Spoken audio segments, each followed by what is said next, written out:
بسم اللہ الرحمن الرحیم۔ ماں، بہن، بیٹی، بیوی سمیت عورت کا ہر روپ قابل احترام ہے۔ اگر طوائف بھی ہے تب بھی اس کا احترام ہم پہ ضروری ہے۔ ہمارا دین ہمیں یہی سکھاتا ہے۔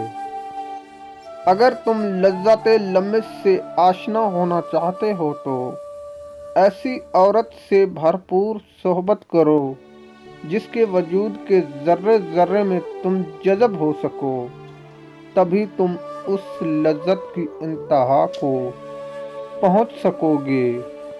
غیر انسانی معاشروں میں عورت کی اوقات ہمیشہ پاؤں کی جوتی کے برابر رہی ہے۔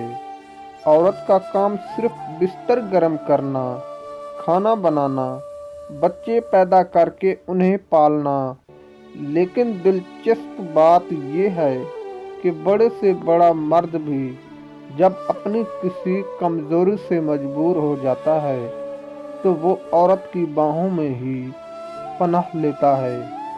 بیٹی کی تربیت پر سب کچھ نہ لگا دیں، تھوڑی انسانیت بیٹے کو بھی سکھایا کریں کہ یہ کسی کی نازوں سے پلی بیٹی کے ساتھ انسان بن کر رہے، نہ کہ جانور۔ عورت کی یاد بار بار آنے کا صرف ایک ہی مطلب ہوتا ہے کہ آپ اس سے محبت کرتے ہیں۔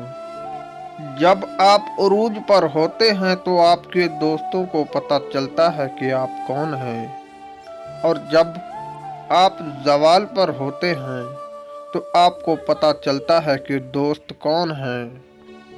جب کوئی عورت خاموش اور اکیلی رہنے لگے تو فوراً سمجھ جانا کہ اسے کسی نے تکلیف پہنچائی ہے۔